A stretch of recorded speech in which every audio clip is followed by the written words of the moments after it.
Good morning. Welcome to the Affordable Housing Advisory Board of Hillsborough County on Monday, October 11th at 9 a.m., or actually 9:05. Sorry for the little bit of a delay. It looks like we're going to have a quorum this morning, so it should be a great day.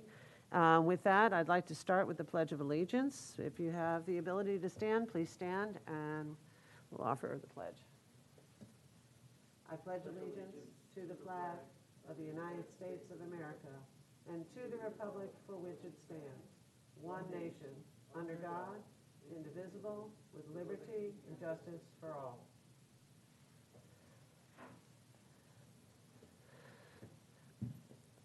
All right, thank you very much. On Indigenous Peoples Day, I'd like to celebrate those that were living here when a lot of us showed up, and to honor those that lived here prior to the establishment of the Americas, and to remember our history, and as an affordable housing community, those looking to protect and increase housing for those that live here. There's a natural alignment because many of the indigenous people were displaced at times, and we're looking to celebrate the culture and the richness that they've brought to our country, and recognize some of the challenges and indiscretions that occurred with the people that live here in our country. With that, I'd like to do a roll call for those here as well as those that are online. Given that this is a hybrid meeting, we have some actually in the boardroom, which is terrific because we actually have a quorum today. But also we have several attending online. So Natasha, would you mind calling the roll, please? Overman. Here. Rosenwasser. Present. Myers. Here. Burton. Here. Combs. Here. Jackson Sims. Here. Abel. Here. Goods. Here. Perfect timing. You're right here. That was perfect. Hollis. I see Mr. Hollis on the line. He may be muted. Yeah, he might be muted. And I believe Mr. Powell is on the way. Excellent. All right. And then we just have county staff Cheryl Howell. Here. And Nancy Takamori. Here. Excellent. We have a quorum present. Thank you so very much all for being here. This morning we do have 15 minutes set aside for public comment. There's instructions online for signing up for public comment, and arrangements for the members of the public who want to participate have been given access to public hearings. Anyone wishing to speak during the public hearing can do so by contacting the Affordable Housing Advisory Board at AffordableHousingServices@hillsboroughcounty.org. You'll be required to provide your name and telephone number in your email to request to speak. This information being requested is to facilitate the auto conferencing process. The chair will call speakers by name in the order in which they were submitted via their email request. Prioritization on a first-come, first-served basis. An audio call-in number will be provided to participants who have submitted an email request. All callers will be muted upon calling and will be unmuted in the submission order after being recognized by the chair by name. Up to 3 minutes are allowed for each speaker. Sign-ups for the Affordable Housing Advisory Board, October 11, 2021, will not be accepted after 30 minutes prior to the start of the meeting. Public comments offered using communications media will be afforded equal consideration as if the public comments were offered in person. You can also submit comments or any documents prior to the meeting by sending them to the Affordable Housing Services at hillsboroughcounty.org. Speakers are asked to follow common courtesy when speaking before the committee, and disruptive participants will be removed at the chair's discretion if they violate the following prohibitions. 1, promoting or advertising of or soliciting of private businesses. 2, personal attacks against others, including members of our board, committee, or staff members. And with that, calls for violence and inappropriate language, racial and discriminatory comments, defamatory statements, and religious intolerance are not acceptable as well. And with that, I'd like to ask Natasha, if you could go through the list for me of any public comments we received. We did not receive any requests for public comments today. Okay, all right, well, great. So we'll look forward to hearing from folks maybe next month. With that, because we do have a quorum, I'd like to welcome you all and ask for a motion to approve several minutes. We have the minutes of June 14th, July 12th, August 9th, September 13th, regular meetings. Second. Okay, we have a motion to approve by Councilman Goods, seconded by Commissioner Myers and Director Combs. Can we get a roll call vote, please? Overman, Here, yes. Rosenwasser. Yes. Myers, Yes. Burton. Yes. Combs. Yes. Jackson Sims. Yes. Abel. Yes. Goods. Yes. Powell. Yes. Hollis. Okay, I did not hear him. Alice is still muted. Yeah, I think he's still muted.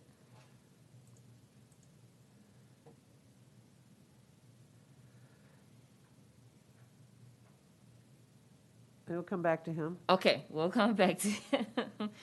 All right, well, the motion carried unanimously, so we'll just, hopefully Mr. Hollis will be able to join us later. Excellent. I saw him unmute for about a second, and then he's muted again. So thank you very much for that. We've been wanting to get that done for quite some time, so I really appreciate everyone being here today.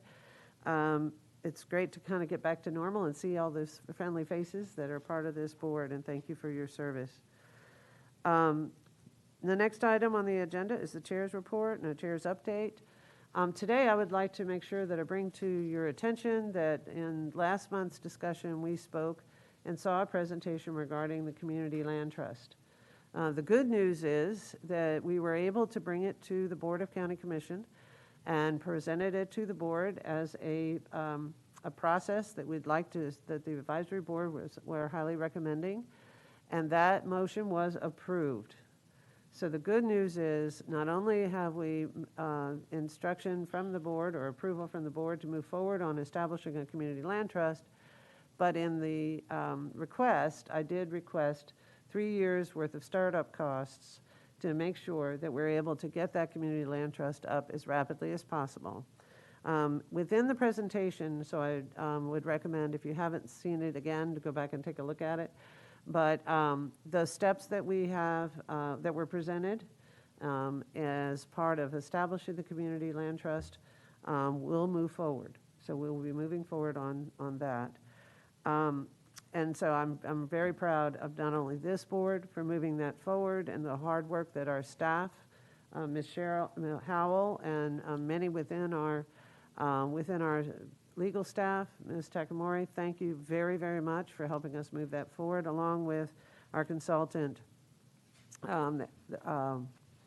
to move forward on establishing that community land trust. So thank you very much. Mr. Goods, you're recognized. Thank you. Councilman Goods. Sorry. Just a side note, I did make a motion for the city CRA to bring forth a presentation. And so they're going to be coming in November. I personally contacted the gentleman who made the presentation here. The city is doing something, my understanding, with the organization, but I wanted the organization to specifically come to the CRA to focus on CRA business, since the CRA, I have most of the CRAs in my district. So they're going to make a presentation solely for CRAs as it relates to the nonprofit or for CRA to get the CRAs moving in the way of affordable housing. Excellent, excellent news.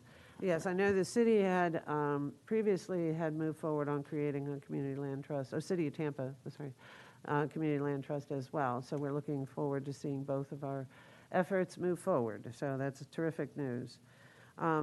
Additionally, we are still working with the cities on following up on the Tenant Bill of Rights. That was approved by the Board of County Commission for unincorporated Hillsborough County, and back in May, if I'm not mistaken. So we're still pursuing, working with the cities to make sure that there's some consistency in not only having tenants understand what their rights are and where their resources are available in the event that they feel as though they're not being followed, but also to make sure that the landlords are very familiar with what is permitted and what is not permitted within Hillsborough County. So with that, Councilman Guth, do you have a question or comment?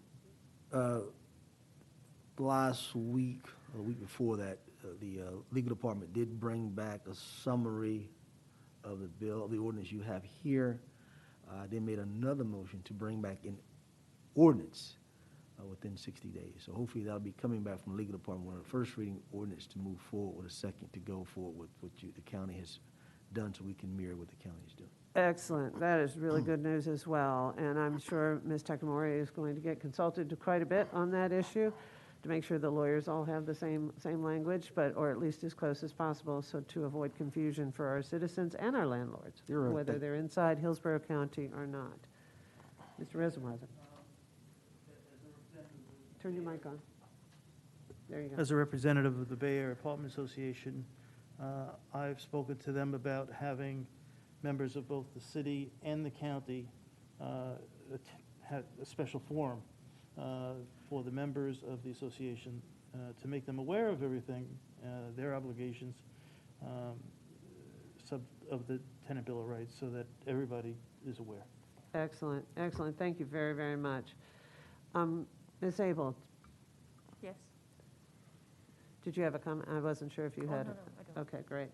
I know that we are still awaiting a decision, or at least a response back from the City of Temple Terrace and Plant City, and looking forward to working with them on seeing where we can create consistent language across the various different municipalities to assist both tenants and landlords in making sure that they are operating in a good way and not discriminating against the source of income, because that was one of the major issues. But there's great language in it that really clarifies both a landlord and a tenant's rights and responsibilities. And our flyer is very, very helpful. We're looking forward to seeing the cities actually participate in that. Ms. Abel. And just to give you an update, I did bring it up at the last council meeting that I was at, and the other council members were really interested in actually reading the ordinance from the county. So about a week after that, we received it, so everyone's had a chance to look it over. So I think we'll be able to move forward with that once everyone has a good understanding of everything that it entails. Excellent, excellent. Do you have a name of your legal counsel that may be taking a lead on reviewing those documents that could work with Ms. Takamori? Yes, our city attorney is Pam Shishon. She's not on? Yeah. Can you hear me okay? You may want to move your mic just a teeny bit closer and see if that helps. There you go. But our city attorney's name is Pam Shishon. And Okay, great. Thank you. Good update. Madam Chair, Sir, you're recognized. I know that our legal department, we had several calls and referenced 3 different points in the county's ordinance that they were concerned about. So our legal department is looking at those 3. And it was the Bay Area Apartment Association, I believe, that called me several times to meet in reference to a couple of issues in the ordinance. So I made sure that legal looks at those different points that they're concerned with, so we can make sure everything was covered. I can't remember totally right now so many things, but it were 3 different points in the ordinance they were concerned with. Okay, great. Well, hopefully we can get those resolved. We ran into some, important details when we were approving ours, and we worked very well with the Bay Area Apartment Association to find a language that everybody seemed to be okay with. So just to bring that to your attention, that's hopefully we'll be able to address those issues. Commissioner Myers, you're recognized. Thank you. Can we look to see if the city of Plant City would like to participate with the ordinance and reach out to their county attorney as well? Is your mic on? Yes, I can bring it.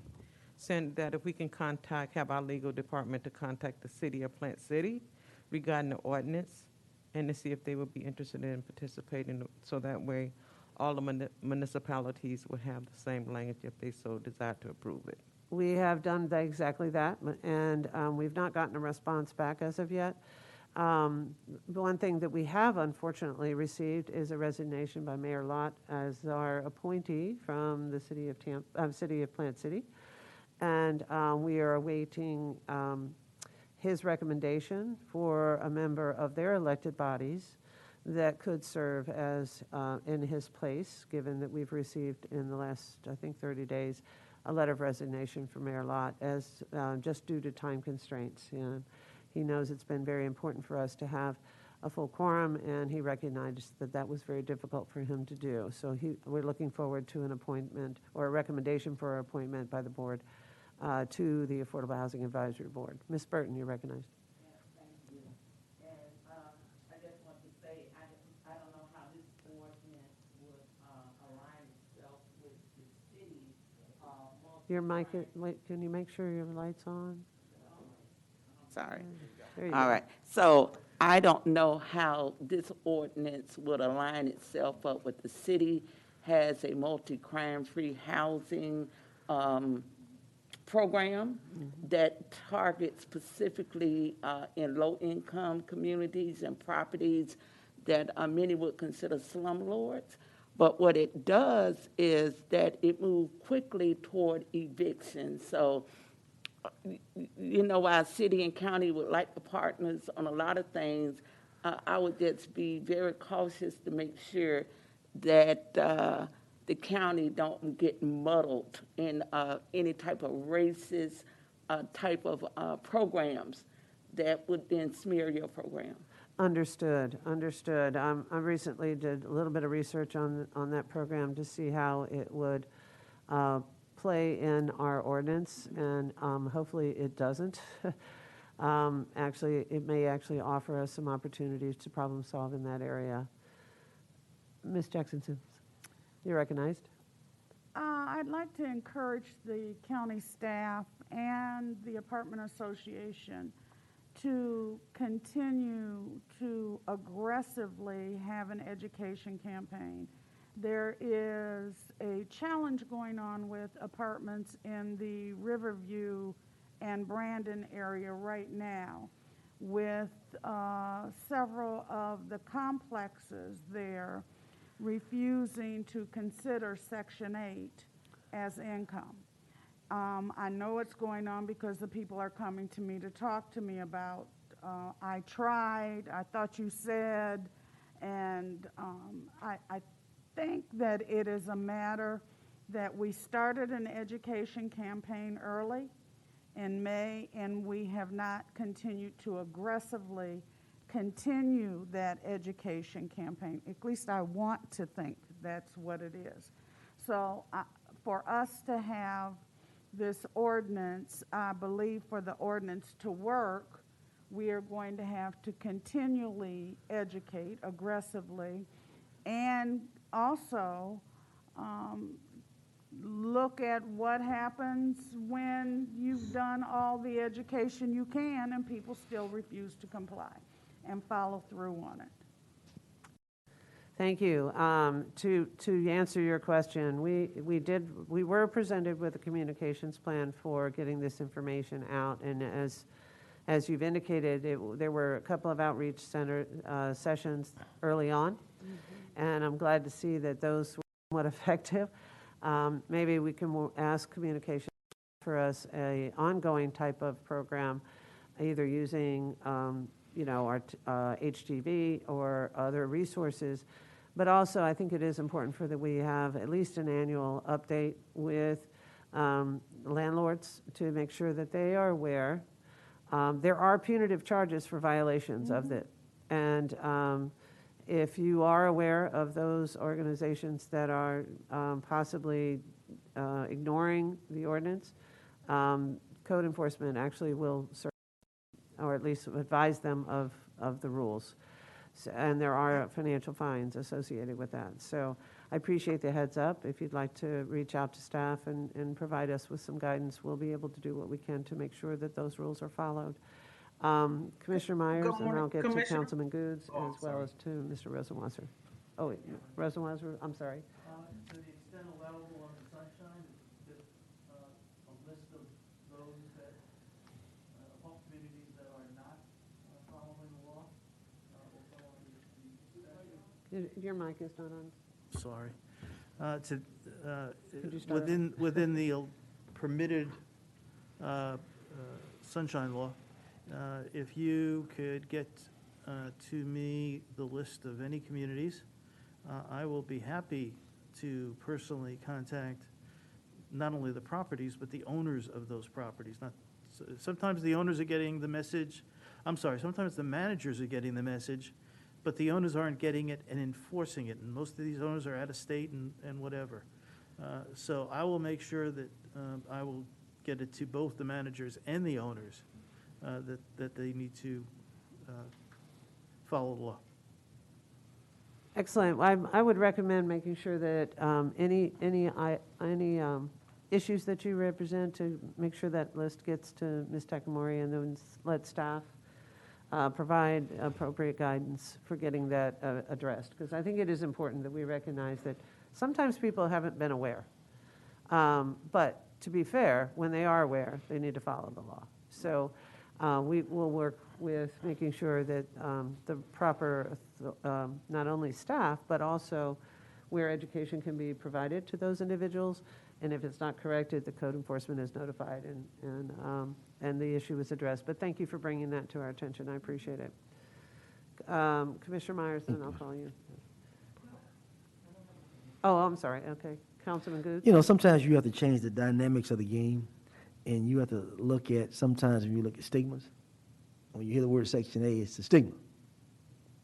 So you have to look at what other places are doing, which I know out west, they call what they call partnering. Let's make sure I got it right. So I've introduced that to our people as well.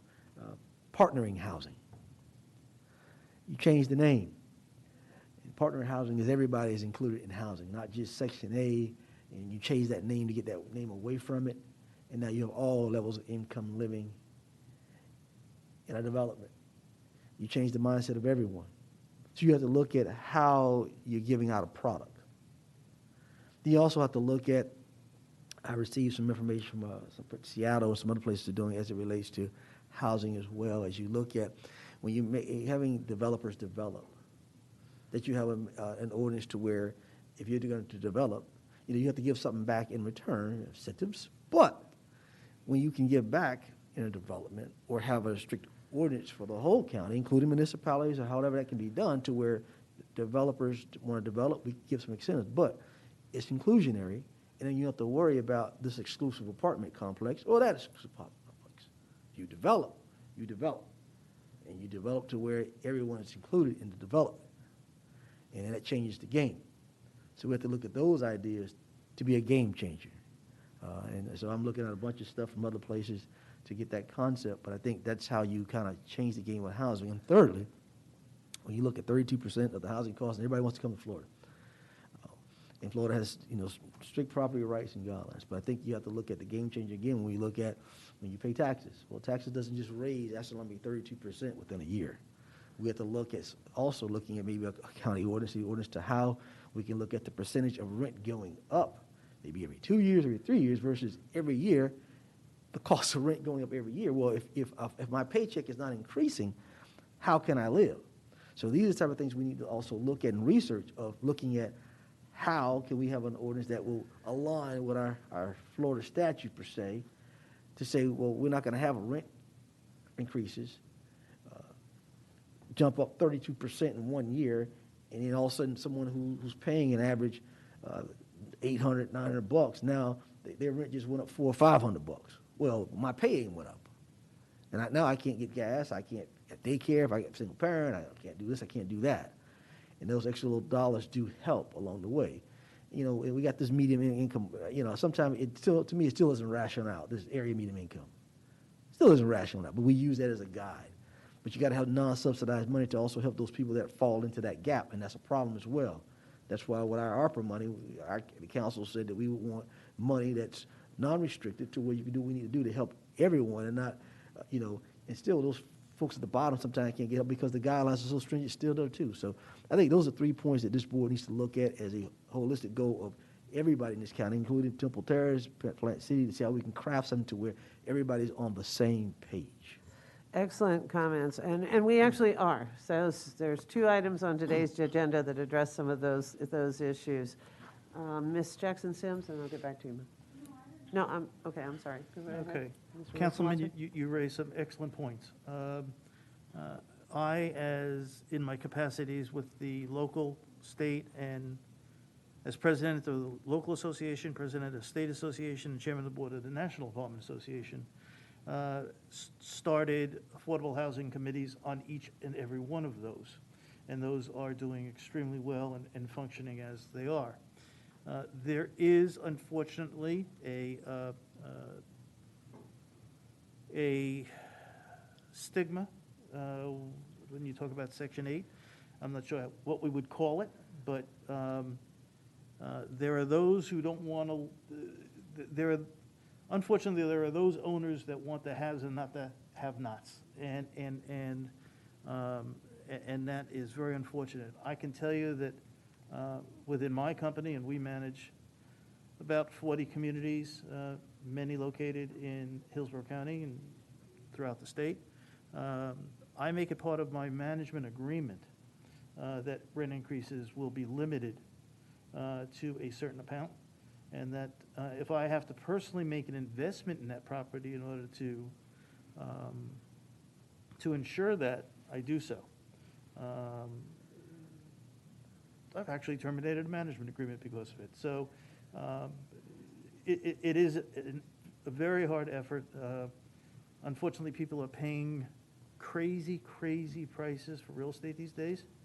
And with the taxes and the insurance and everything else, particularly the new articles on flood insurance,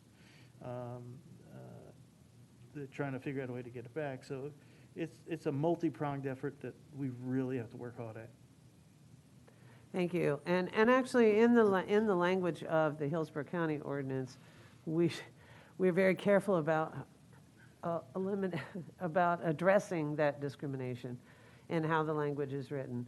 And that's part of the whole process. That's part of the reason the whole Tenant Bill of Rights exists, is to prohibit the discrimination of what historically has been called Section 8. But the goal here is to eliminate discrimination for the source of income, whether it be HUD subsidies, whether it be county subsidy, whether it be veterans assistance subsidies, any of the subsidies that normally would assist, those incomes should be considered in that, and should not be, are prohibited from being discriminated against. Mr. Powell, thank you for joining us. For the record, I want to make sure that you were recognized. Did you have a comment that you'd like to make as it pertains to this, and then we'll move on to the next item? Actually, I did. Can you make sure your mic is on? Can you hear me okay? You have to see Push if button. your green light's on. There you go. Okay. Actually, I think Councilman Goods brings up a good point. My only concern would be if you change the name from something to something else, I think it's still going to have a stigma. It's just, changing it. I don't know why you have to call it anything. I agree. Just say that people are, you just have income. And I don't know why you have to call it anything. Then that way you actually eliminate this, the potential for a stigma. So, I can concur with that. yeah.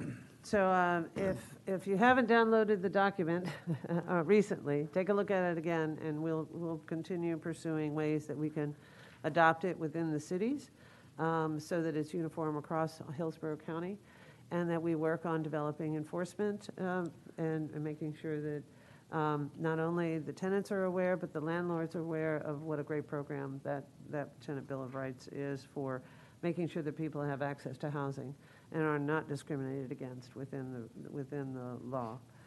And I'll just make this very quick as it pertains to legislative updates. As you know, the last session there was basically a permanent sweep of the Sadowski Trust funds. They were cut in half for all practical purposes. The amount that we previously been getting was about half of what was left in the Sadowski Trust when it had been historically swept on an ongoing basis. But the argument was made that the dollars that were swept from the Sadowski funds were allocated towards things that actually would help housing in some way or shape. For example, about 25% of the 50% that was swept went to septic to sewer conversion. So in communities where septic is there and that might present a health hazard to tenants that live in properties or homeowners that have properties, we might be able to develop a program to make sure that we get the funding in Hillsborough County, given how fast we're growing. And we do have a significant septic population all over the county and in many of our communities.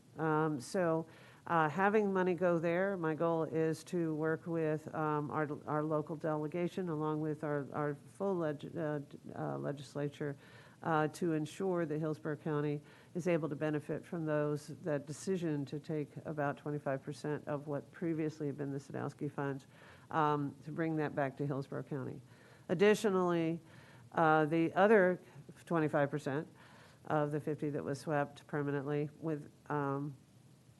went to sea level rise.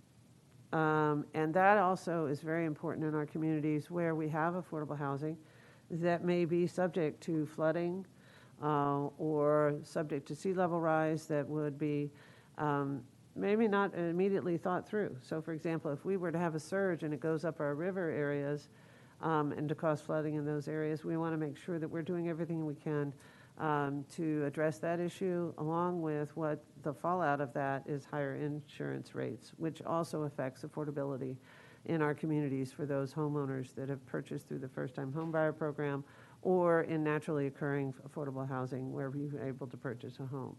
So we have a vested interest in this conversation, and I encourage all of you to become very aware of that decision that the legislature made, and to keep your eye on opportunities for bringing those dollars back to Hillsborough County so that we do, in fact, have those monies that we're going to help affordable housing and make sure they do. So with that, I'd like to turn the meeting over unless there's other comments or questions. We have several items on the agenda that are good news today, and I'll turn this over to Ms. Howell for the director's report. Good morning, Commissioner. Good morning, board members. For being here, those who are in person and those who are. So interesting, the robust discussion we had in regards to some fair housing issues. I'm just coming off the heel of the Florida Community Development Association conference, and we had some insightful and I want to say some of the industry leaders in regards to fair housing, especially here in Florida. And so some of those things may lie in that fair housing arena as well. Now, as we move forward this morning, we have Ms. Audrey Ziegler here, and she's here to give us an update on the ERAP. ERAP is the Emergency Rental Assistance Program. And, so I gave a brief update, I want to say a month or two ago, but certainly it pales in comparison to what Ms. Ziegler is going to bring you this morning. So without going any further, Audrey, are you there? I'm here. I'm not sure if you can see me or hear me. Yes, yes. Good. Thank you so much for having me. I also have with me today Angela Madero, who is the manager that's overseeing all of the efforts that we've taken on with this large amount of funding. So I'll turn it over to Angela as there's very specific questions. But overall, I just want to let this group know, thank you so much for your interest, and thank you so much for getting the word out to all of our residents. There's been a tremendous response to this program. And I know you've heard on the news that a lot of the emergency rental assistance program funding has not been moving throughout the state, and that is absolutely not the case here in Hillsborough County. We're very happy to report, and the numbers I'm going to give you are a little lagging because we get our updates on Mondays.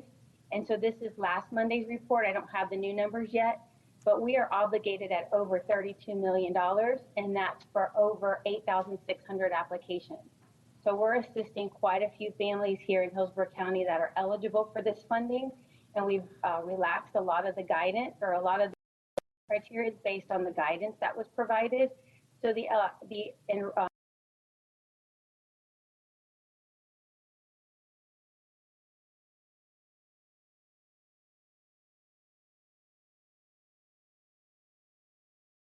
that are then reaching out to the applicants once they press submit on their application and providing additional guidance, very specific to what information pertains to them and maybe what's missing, maybe how to clarify some information.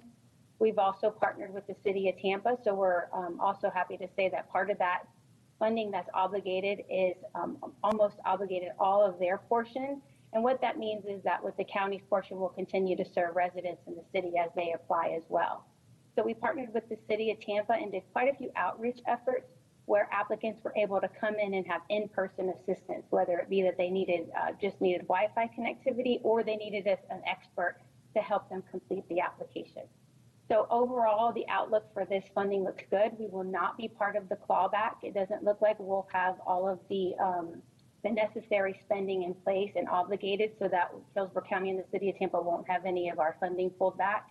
And we're looking forward to expanding this program to include the Emergency Rental Assistance Part 2, ERA 2. So we'll just continue with our efforts and it will be seamless to the public. We have one additional effort that we're working on, and that's a partnership with Bay Area Legal Services, and that's the Eviction Diversion Program. And I know Commissioner Overman, I see her doing a little dance. That'll be the Eviction Diversion Dance. We're working very closely with Bay Area Legal, and unfortunately that effort has come online or will come online a little slower than we expected, and for good reason. They're super busy helping residents try to get everything in order as that moratorium was imposed and lifted and imposed and lifted. So they've been super busy and swamped, but they're still helping residents, and we're going to further their efforts with some additional funding and some additional programming as soon as we can lock down those efforts and that agreement with them. So Angela and I are available for questions or comments. Any feedback we can take away will certainly be helpful for us, and so we're happy to be here today. Thank you, Ms. Ziegler. I really appreciate both you and Angela's efforts. And as you mentioned, we are in the sort of the final working details on the eviction and housing stabilization program. I know Ms. Combs in the university area has developed a great relationship on a similar effort with United Way and Bay Area Legal. So it'll be great to see our program actually launch as well alongside of you to take it countywide. It looks like we may be able to bring it back for board approval, hopefully. Maybe not next meeting, but the meeting following that. So I'm looking forward to seeing that finally launched. Councilman Goods, you recognize? I just want to know, marketing-wise, what is the marketing strategy that we have in place at a particular time? Because I always hear, I don't know, I haven't heard about this program. So just want to know how we're marketing this money to be able to get people to sign up to get this money versus always calling our offices asking, I need some help, where do I get help from? Right, well, there is information on the website, on the county's website regarding housing assistance, if you're asking about the ERAP program. That is the primary source, and I believe there is a flyer that is actually within your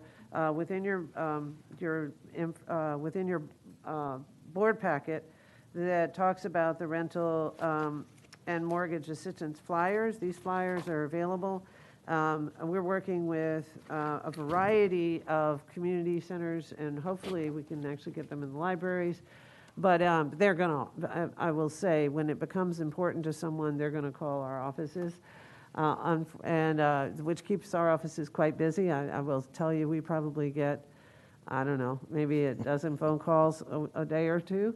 But the staff is actually handling it and have done a great job of actually making sure that those citizens do get inquired. So it's best to go through the program, take a look at the website, and gather the information there.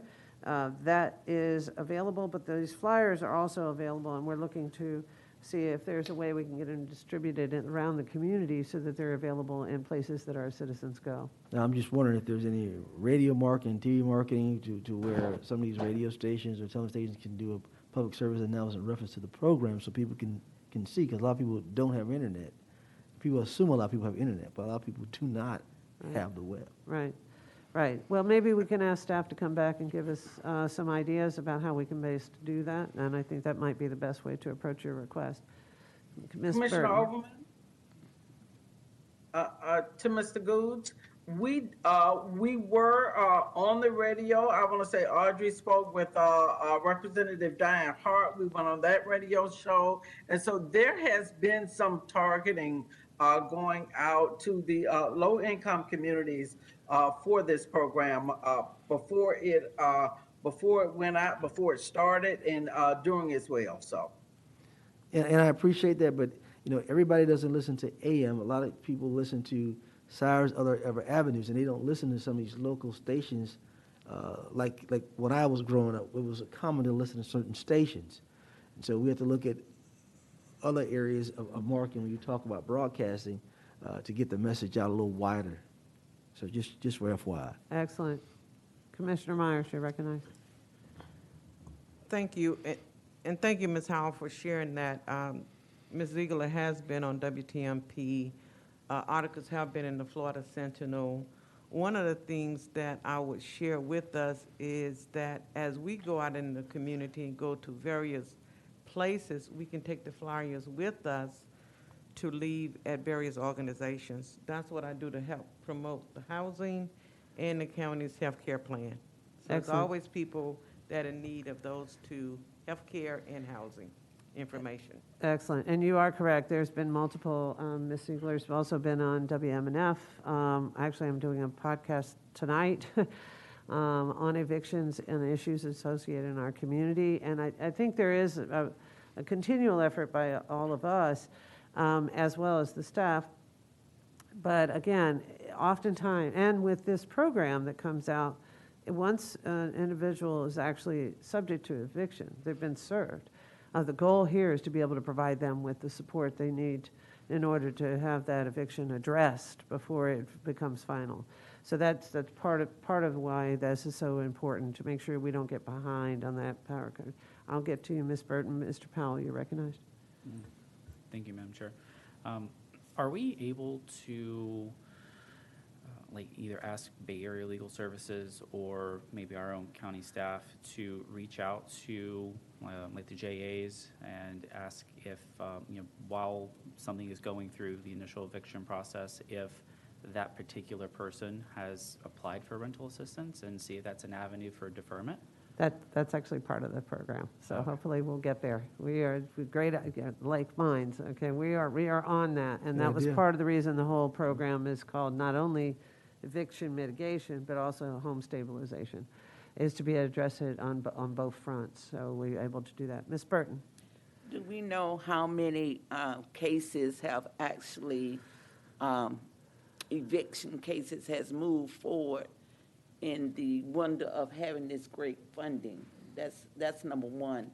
And one of the biggest concerns that I hear, and I don't know, is that when information is pending, it's because people are being asked to get, say, birth certificates, additional information, and I'm trying to understand if that's the case. What would that have to do with, say, between you and your landlord owing money, and then if the agency is asking for additional information in verifying children, age, date of birth, social security numbers? So I want to know if that's correct information that's being put out in the community, or is this something that if I owe my landlord $1,000 and I can prove that I actually live there, could we shorten the process? Excellent question. Ms. Ziegler, I believe you can answer that, but you're muted, ma'am. I can. I think I unmuted. So that's actually a great question. Thank you, Ms. Burton, and nice to see you. So the way that the program is structured is based on income eligibility. So the household has to meet the 80% AMI, area median income or lower. And the only way we can do that is validating the number of people in the household and then the amount of the incoming income. And so that gives us the calculation, because AMI is based on the amount of household income in comparison to the number of people that reside in the household. So we're not just taking what's on the lease, because we know sometimes that people do sign a lease and then maybe things change. So we are accepting the ledger, which means that's whatever the landlord gives us in that moment of time. If the lease shows 2 people, but the ledger that the landlord provides us shows 8 people, then we're able to expand eligibility to allow for that income threshold to be expanded.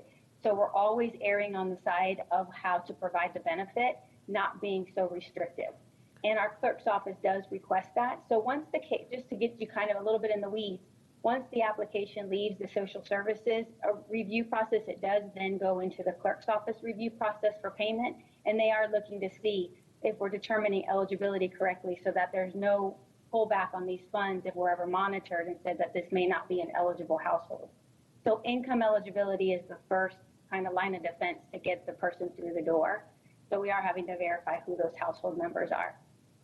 That really hasn't been a challenge for us. We haven't seen a challenge in collecting personal information or the lease, IDs. None of that's really been the issue. Not even income has been the issue. The biggest challenge we've had is getting the ledger from the landlord, which verifies the amount that's past due for us to then make the payment. But we haven't seen any real hardships, maybe case by case, but real hardships in numbers where people don't have that information. They're able to get school records, immunization records. So however we can verify who those individuals listed on that ledger or the lease are, we're taking that and not making it more complicated. Thank you, Ms. Ziegler. I appreciate that. I have one more, let me take one more question from Director Combs, and then we'll take it back to Ms. Howell. Yes, thank you. I just wanted to make a comment about all of the, these great services and the great funding that's out there, but if it doesn't get into the hands of the people who need it, it's an absolute moot point. So I think that while we're developing these wonderful programs and getting all of this funding streams, to these programs, it's really important that we do, like, Councilman Good said, create a communication plan that works from the bottom up. It's not a top-down approach, it won't work. Partnering with the community organizations who are already in those communities that have built the trust with the residents, that's where we have to begin, because the dialogue starts there. You can't try to come into a community and build that trust with no background on helping or serving that community. And I think that, as we've been talking to residents and launching our eviction defense program, the biggest piece that we're finding is that education component. And a secondary benefit that we've seen that we didn't necessarily even think we would see or sought out to see was having the landlords and the residents in the same room when Bay Area Legal Services is preventing these legal information in the services. And I tell you what, that dialogue has been so incredibly helpful to see where the two gaps are specifically in trying to figure out how we then create additional changes within the program to really serve those two populations and bring them together and really understand what's happening on the ground. So I would just say there's so many great organizations that are out there that have that trust in the community that I really think that we should start there in disseminating the information and getting it. It's those community dinners, it's knocking on doors, it's handing out flyers, it's text messaging. I mean, I can't tell you how much responses we get from text messaging in our community, but just, going back to the basics and, talking with people, hands, one-on-one, and meeting people where they are, providing childcare, providing food, so people will come to the meetings. And again, just getting the information out there. People need it. They just don't know it's available still, and that's what we're seeing in the community. Excellent. Thank you very much. Great ideas. And we're looking forward to actually getting many of them adopted in this program, as well as our eviction and home stabilization program that'll give us some good ideas on how to actually move forward on getting that information out to our citizens. Ms. Howell. Okay, Ms. Howell. You're muted, ma'am. You're muted.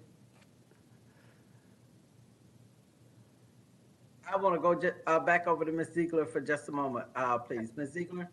Sure, and thank you, Sarah. Those are great comments. I agree with you. We are working with the school district, with Children's Board, with United Way, so all of those agencies are helping us. But I think one area of opportunity we could all work towards is really making sure that the landlords support the program and make sure that landlords, rather than just putting a notice on someone's door to say you're evicted or your rent is past due, also be part of the solution here and promote the program and say, here you go, here's a resource for you. We're willing to work with you to apply for this resource. So a huge area of opportunity is making sure that the landlords in the community are aware of the program and will support the applicant in their efforts to apply. So, a little bit less effort would be involved. There's obviously quite a few fewer landlords than there are tenants. So our sweet spot could be with those landlords. And Angela and I are on a few circuits, making making our rounds with landlords too, and doing focus groups and finding out, what would help you be comfortable with the program. So the trust with the landlords also. But thank you so much for having us. Before you moved on, I just wanted to say thank you to Ms. Howell and both commissioners that invited us today. And if you ever need us back, just holler and we'll be right back with you. Thank you so much. Thank you, Audrey. And I just want to say that Audrey and her staff have done a phenomenal job over the last year and a half in expending funds. I mean, a phenomenal job. I appreciate her partnership and everything that she's doing to help the citizens. And I want to say she is, her and her staff have expended about $70 million in funding already, $70 million in funding. And I know that there are many others out there who need help, but she is, pressing forward, looking for new paths to be able to assist people. So thank you so much, Audrey. I really appreciate you. The next item on our agenda is our incentive strategy. And each year we come before the AHA board and we bring our incentive strategies to you. This past year has been plagued with a lot of challenges in not just in the field of land development or land use, but also with just pressing needs and trying to make sure that people, as many people as we could possibly get to stay in their homes, remain in their homes. And that's been through rehab, it's been through putting roofs on, ensuring that people have AC systems so that they can breathe clean air. All of those things have been upon us, and we have been feverishly working in the community to make sure that these things are occurring. And in the background, we've been working with the Tampa Bay Regional Planning, MPO, the regional planning agencies. And right now, we want to bring to you our incentive strategies for creating additional affordable housing units. And so I hope that you had an opportunity to read over each of these strategies. The first one is our expedited processing of approvals and developments. This is not just an expedited process, but we also have navigators that we've assigned, and they partner up with navigators in development services as well to get through the process and ensure that affordable housing projects don't face any snags. And if they do, we're able to get them over the hump and get through that process quickly. And I can tell you that our affordable housing developers, our single family developers have really benefited from that program. Are there any questions about the expedited process? No, but I think it's great that we actually are going through this process for multiple reasons. Right now, I know that there are several comprehensive plan amendments that are in the works.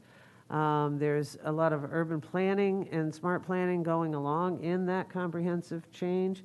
And our land use department is working rapidly to update the land use code to reflect the planning that is being not only approved, but also moving through Hillsborough County. That may also be beneficial for the cities where our land code is either consistent or not. But having, I know I've asked county departments to really review this list of incentives. The first one being expedited processing, where our land code and our land development team has looked at this and actually is attempting or working very hard to meet the moving the preliminary site plan review from normally 10 days or more to 7 days is, helps the developer recognize the value of actually partnering with the county on affordable housing efforts. And so, and that, time is money. And the more we can work with our builders and development communities to make it easier for them to look for opportunities to provide affordable housing in our county, as well as within our cities, if they're willing to adopt similar measures, it will actually help us actually get some more housing on the floor. We've got huge growth numbers occurring here in Hillsborough County. We cannot build housing fast enough. And we need to make sure that we're building them in the right places and in the right ways so that people have safe, healthy communities of which they live. So this first one is an excellent opportunity to help partner with home builders and developers on getting affordable housing available to us. Ms. Howell, and the next we have, let's see, 10 items in this agenda. Process. Go ahead. The ongoing review process is really very, very beneficial. There are simply a number of different iterations of the plan that goes in different steps that each developer must take. And so, as I said before, we have our navigators on staff assigned to be able to work throughout that plan from beginning to end, and they're partnered up with navigators in the Development Services Department. The modification of mobility fee requirements. I just want to say that, we have what's commonly known as impact fee waivers. And so with the mobility fee waivers, we are able to assist affordable housing developments through paying some of those fees or most of those fees, and that's contingent upon the set aside that the affordable housing unit will be for. We also have the allowance of flexibility and densities for affordable housing. And so whereas you may come into a situation where you may only be able to build six homes on an acre of land, with the affordable housing density bonuses, you may be able to build 17 or 20 on that piece of land. And so that's a huge incentive for many of our developers, and they really take advantage of that. The allowance for affordable housing and the residential units. And so this has to do with the ADUs, and so this has not been as beneficial as we would have liked it to be. And part of the reason is not just because of land regulation. Some of the reason has to do with our HOAs as well. And so our HOAs set the standards for many of our areas. And so a lot of housing territory is included in an HOA. The reduction of parking and setback requirements, that's been a real, we've kind of been teetering back and forth on that, but we have made some recommendations for the reduction of parking and setback requirements. And so while we're working and hoping to build a more robust public transit system, we're seeing the need for individual transportation to still be a priority for families that are trying to maintain and work in today's environment. The allowance of flexible lot configurations. There has been a lot of consideration and allowances for flexible lot configurations, including zero lot lines.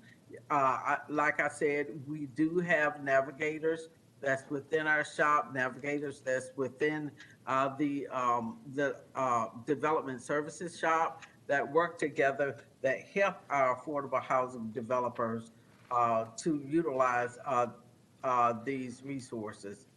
Modification of street requirements for affordable housing. We have worked with, I can think of just recently with RTTB on some of the street requirements for affordable housing, and they really benefited from this. Or really, the true benefactor was the family that was going in the home. And this is just for unincorporated Hillsborough County. It does not apply to the city of Tampa. So we run into some issues within the city of Tampa with this. And also preparation of printed inventory of locally owned public lands. And so We always get a number of different calls in regards to public lands, affordable housing services, reviews of properties. I am grateful for the Board of County Commissioners for allowing us first glance at those properties as well. And then we have support of development near transportation hubs and major employment and mixed-use centers. We are constantly looking for opportunities to be able to develop properties near transportation hubs and major employment. We've identified 3 properties that we believe will be great for multifamily development, and we're moving forward on that. And then other affordable housing incentives. We will continue to work with developers to identify commercial and non-traditional sites for reuse for affordable workforce housing, properties, non-conforming properties. We're looking for maybe commercial spaces that can be now utilized for affordable housing, whether that be for major modification, or, we may even have to do rezoning on it, but we are looking for whatever options there are to create some additional affordable housing opportunities for our residents. Excellent. Thank you very much for a summary of those incentives that are currently in the draft. It's my understanding that during the month of November, the Board of County Commissions will review the adoption of these incentive plans, just to not only bring them back to the board so that they're aware of it, but also to be able to develop a strategy for partnering with those in the industry as well as with our partners in the municipalities to make sure that everybody's aware of these programs so that they're actually able to be great partners in creating additional housing. Then once the Board of County Commission reviews this document during the month of November and December, that's out to the public for review and for comments. I would like to encourage any opportunities to meet with the industry to make sure that they're aware. We'll look for strategies for getting that information and getting comments back, to find additional opportunities either in our planning, in our zone and land code, or within our comprehensive planning guidelines, to make sure that these incentives actually do help us in achieving a greater level of affordable housing adoption in Hillsborough County. And then ultimately, the local housing and incentive strategies will be incorporated in our local housing assistance plan. That'll be adopted prior to the deadline for that plan, which is to be submitted prior to March of 2022. So to kind of give you an idea of what we have a timeline on how we want to get this done.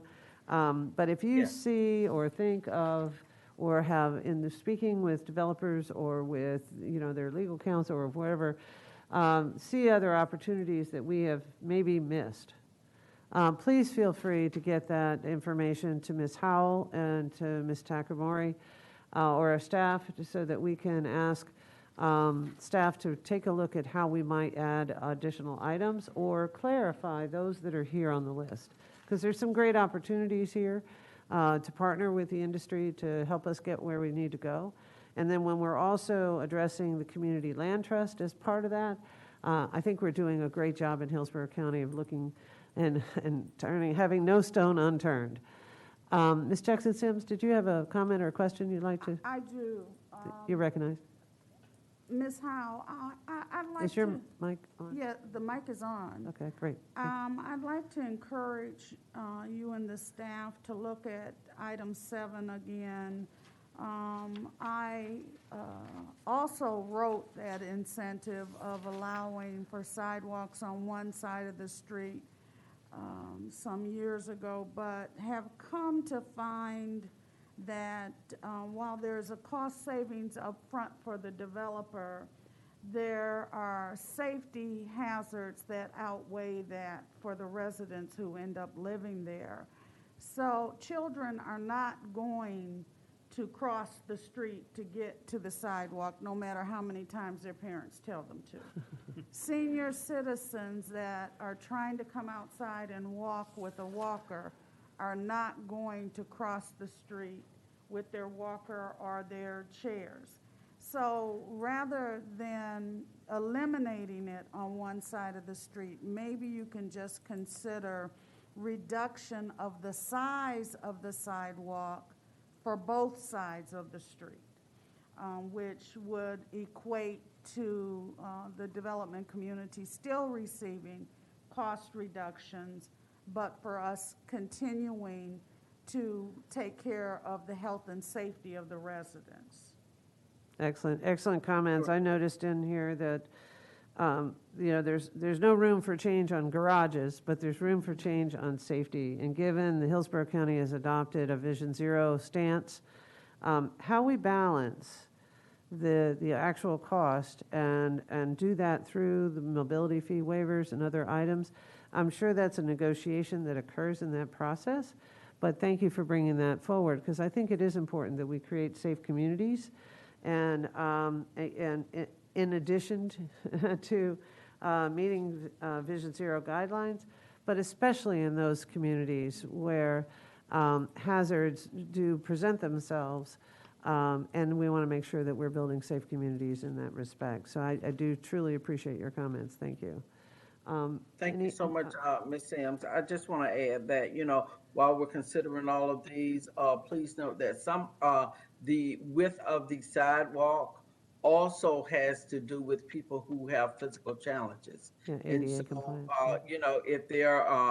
if they are in a wheelchair, they'll need wider sidewalks, and those are things that we have to consider as well. But certainly we will work through this.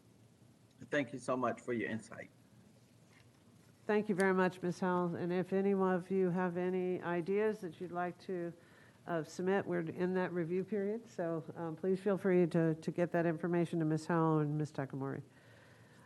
Ms. Howell, the next item? Okay, our next item is, I'm trying to scroll back up here. Give me just a second. The next item is our recently approved Board of County Commissioner agenda items.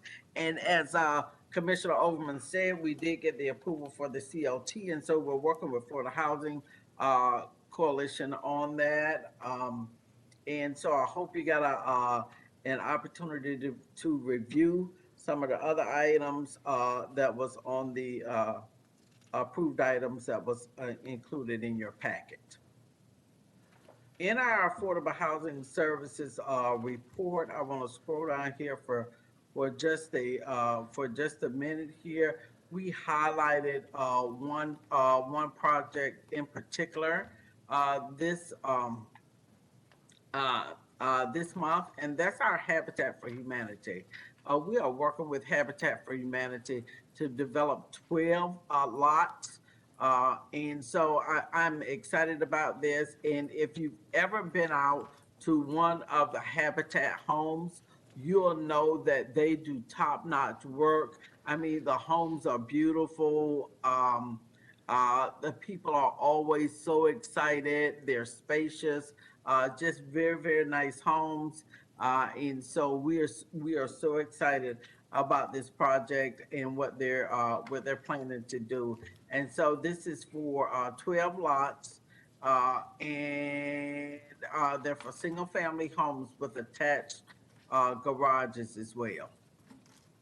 So, Madam Chair. Councilman Gooch, you have a question? You talk about Habitat for Humanity. I tell you, I've gone to several of their groundbreakings, and the feeling that a homeowner gets with their program, it's very spiritual with their program.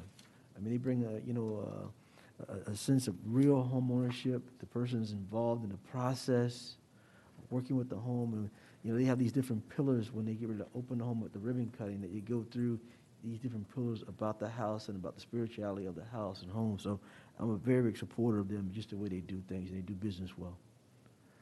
Excellent, thank you. Any other questions or comments?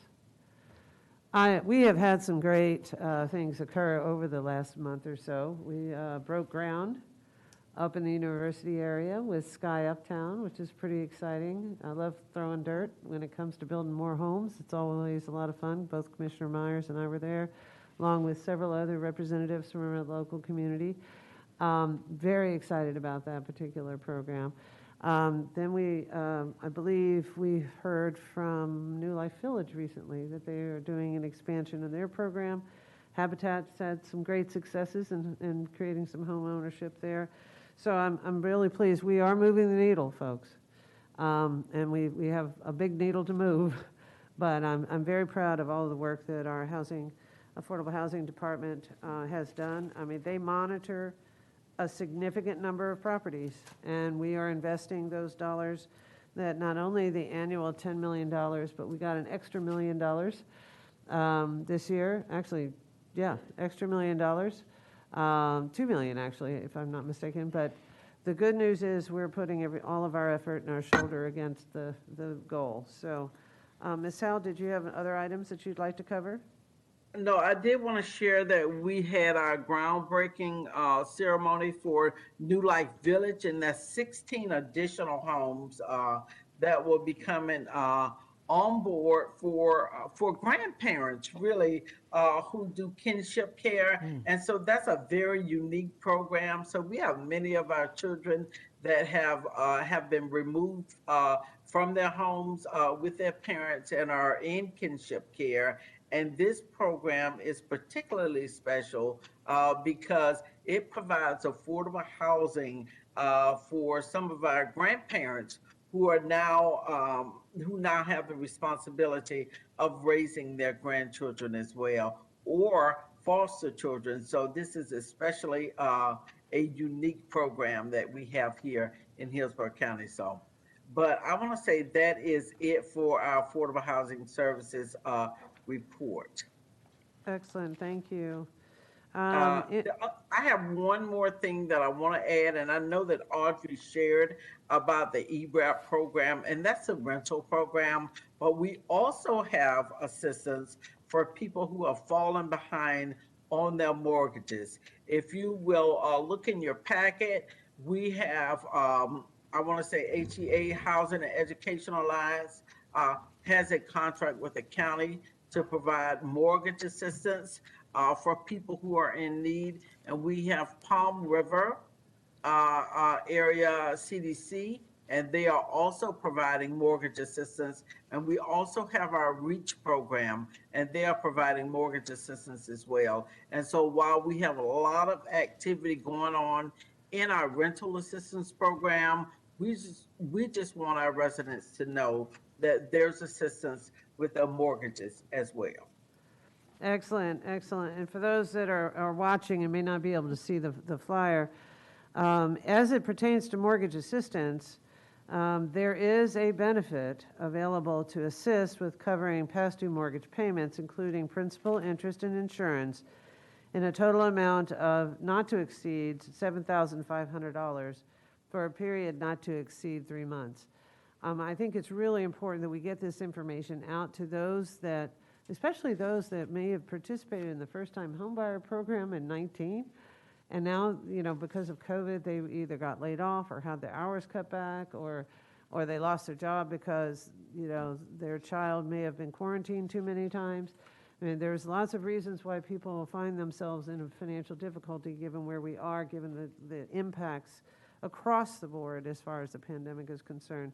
So it's not just rental assistance that's available.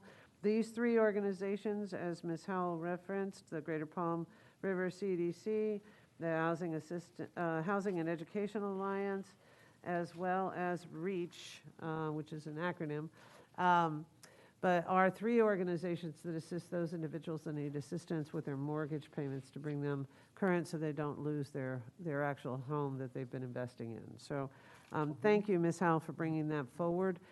In your backup are the flyers, and if you want to download the electronic document, you can actually reprint these documents and send them out to individuals that you may know are in need of assistance. Councilman Goods. One question and one request from Mrs. Howell. I drive the communities a lot, and people call me for illegal dumping, and I have to look at housing communities and see a lot of blue tops for some of our elderly seniors. that don't know that there are programs available for some rooftops and things like that. And I always say rehab is the catalyst to keeping the housing stock and keeping gentrification from happening in communities.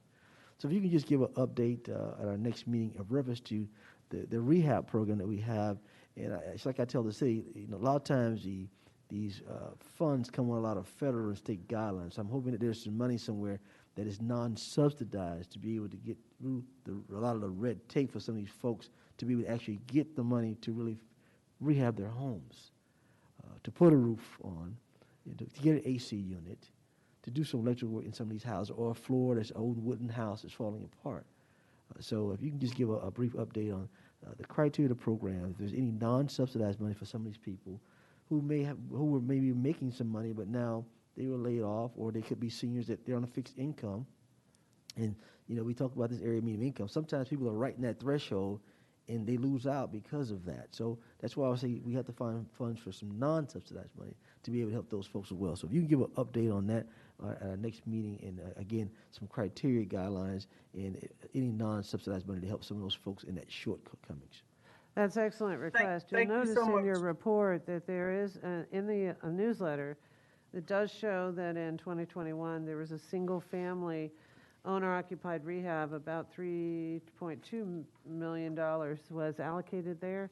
But I think it would be helpful to have more information on how is that utilized, how is it deployed. In addition to that, there was almost $7.8 million in multifamily rehab to bring sure that those multifamily programs have the resources to keep the housing safe.